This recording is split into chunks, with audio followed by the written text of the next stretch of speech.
America has a problem.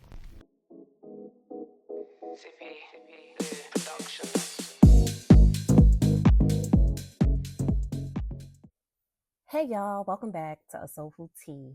And in this episode, I'll be discussing America's health crisis surrounding obesity, along with sharing my personal experience as a slim woman navigating the interactions with those who are overweight. I'll dive into the challenges, societal perceptions, and the broader impact this issue has on individuals and communities. I chose to talk about this topic on my platform because as I pursue my degree in developmental psychology, one of my courses explores how what we eat and how much we eat can significantly influence our behavior, mood, and cognitive function.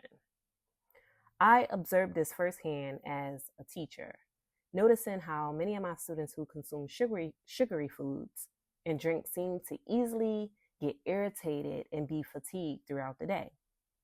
This phenomenon is often referred to as the sugar crash. Obesity is a chronic issue in the United States, with the highest rates among Black and Latino populations.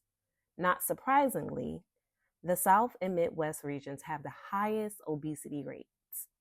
According to the National Institute of Health, 75% of U.S. adults are overweight or obese, and scientists predict that these numbers will continue to rise, especially with more people working from home.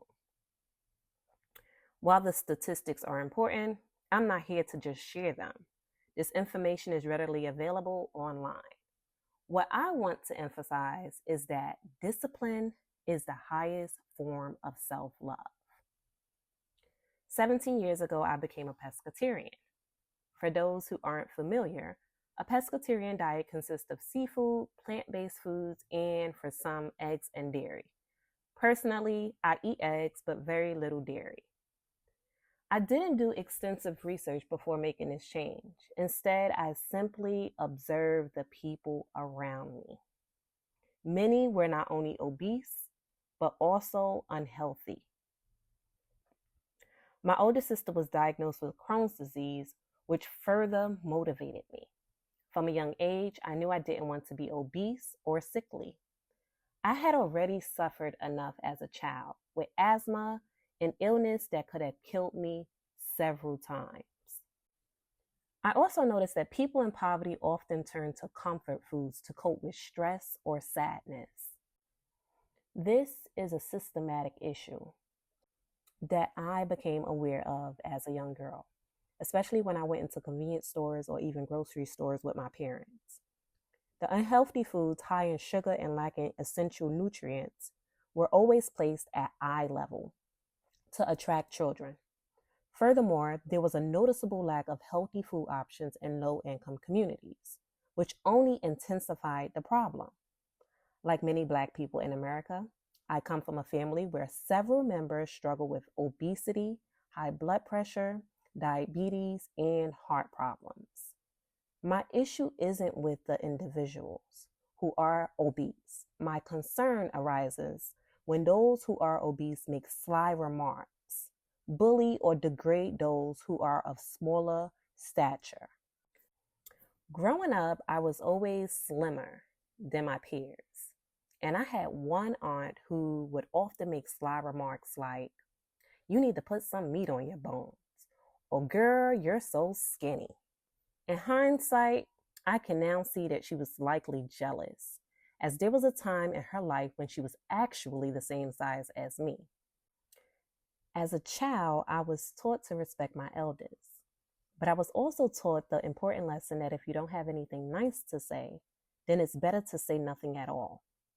This principle applies to everyone, regardless of age. In today's society, there's a growing acceptance of people who are overweight or obese. One of the concepts I encountered in one of my study courses was how the perception of being obese has been softened, with terms like thick or big boned being used to describe people who are actually carrying excess weight. This shift in terminology has in some ways diluted the seriousness of the obesity epidemic. However, the reality is that most Americans are not at a healthy weight.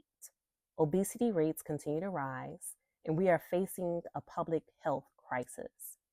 While it is important to embrace body positivity and self-acceptance, it's equally important to acknowledge the health risks associated with obesity and to encourage healthy lifestyle choices for the well-being of individuals and society as a whole. Thank you so much for tuning in to A Soulful Tea. I hope you guys enjoyed this episode.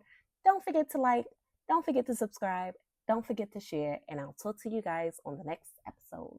Peace. Hookup generation. The problem is a lot of women confuse sexual attention from long-term retention, right? Yep. They confuse that because somebody's willing to have sex with you, that doesn't necessarily mean that same person will marry you.